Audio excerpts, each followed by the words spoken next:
Hey guys, and welcome back to a windy day in the Pacific Northwest and to PNWreckage. Gotten some requests about showing you guys how to do the backseat mod on the truck in case you want to play James Bond like I do. So I'll cover that with you guys today. I'll get some pictures of how I did it in my last truck and how I did it in this truck, as it was a little bit different, and I'll tell you the tools that you guys need to do it, including I'll try to cover a little bit about how I mounted my AR in the back. So here we go.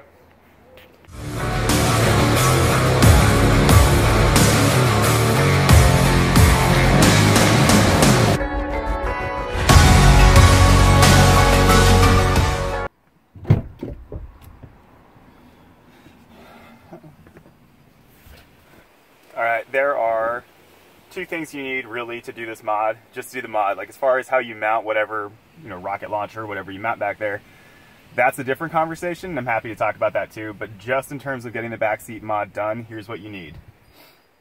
Step one, an 18mm socket. I prefer a 1/2" drive socket wrench because the bolts that we're going to be dealing with are a little angry that bolt these seats down. They're just some blue Loctite on them from the factory sometimes. So I use a 1/2" drive socket. And finally, you will need a hacksaw. This is like a $6 one I got at the hardware store because I didn't have one. And something that you probably want to consider is just like a crappy towel or something that you really don't need, because you'll have some flakes of metal. So first thing you want to do, lift your seat up. And let's move you down. Pop your little storage container here. And there are 2 bolts in the front. One, I hope you can see that. One right here that's just holding this pull bracket in. Remove that out, out completely. And remove this one completely as well. It can be a little bit of a pain just because your socket ends up kind of getting sandwiched on the top of this as you undo it. But I think you can probably figure it out. Have like a crescent wrench handy maybe if you need that. So once those are out, and I'm just going to take pictures of this because, anyway, there's 4 bolts total that hold the smaller seat down. You can do the same modification on the bigger seat, and I did that on my last truck as well. I think that's kind of unnecessary, and I wanted to keep it to just one seat. And this is the driver's side, so that's why I chose this one. So there are 2 bolts back here as well, and you want to undo both of those. Be really careful on the one that sits basically in the between the crease between the 2 seats, is that holds the seat belt anchor for your middle seat. So just keep it all together. It should be pretty easy. It's not a big deal, but when you tighten it back down, you want to make sure that it all stays kind of the same order that you were in. Once those things are done, you're going to want to pull this entire seat up. And the reason for that, and I'll put a picture here, shows the tab that comes in and basically locks the seat to the back. You want to lift the seat up far enough that you can get that over the tab, because that is the part that you need to modify in order to make this modification. I have already done this modification, so I'm just going to show you guys right now.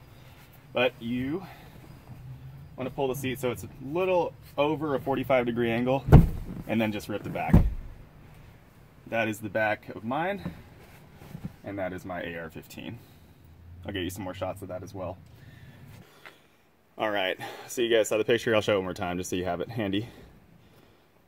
You want to hacksaw off the very tip of that tab, and the nice thing is you can basically use this plastic little guide as a template for where you need to cut. So mine isn't perfect. You can see some of the metal. You're at a slight angle as well. You can kind of see down here also that just the tab is cut off, and that's important. It's also important that you leave these white little shims intact, and the reason for that is because your seat will rattle as you drive down the road when it's closed. So I learned that the hard way. Don't be like me. So hacksaw this off, and basically you're done. Once your tabs are hacksawed off, and while your seat back is still in the downward position, make sure to bolt your seat back in, because you got to do some testing and make sure that you shaved off enough. But again, if you follow this kind of as a guide, should be good. Make sure you keep these intact. I'm considering zip tying this up here just to keep it a little bit more sturdy, but I haven't had any issues as of yet. So bolt your seat back down, and you're going to want to test and make sure that you can close it and open it as you would like. All right, once your seat's bolted back down, you're going to test this. So a little bit over a 45-degree angle, back and down. Should be good. Shouldn't get hung up. I mean, you got to make sure you get your angle right, but you'll get pretty good at it. I mean, it's obviously cool enough that you'll be playing with it. So that's that. Little shameless shot at the AR.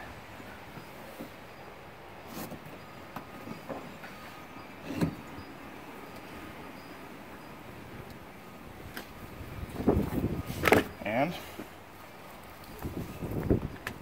instantly you have a truck gun. So I would recommend, this is obviously a vent to the outside, and there's some argument about condensation becoming an issue. I have never seen that be a problem, and I carried this in my last truck for over a year. I don't think that's going to be an issue for you. Just something to think about. But the reason I went with these particular hooks is because number one, I didn't have to drill them into my cab, and that was great. And number two, worst case scenario, you can rip them right off.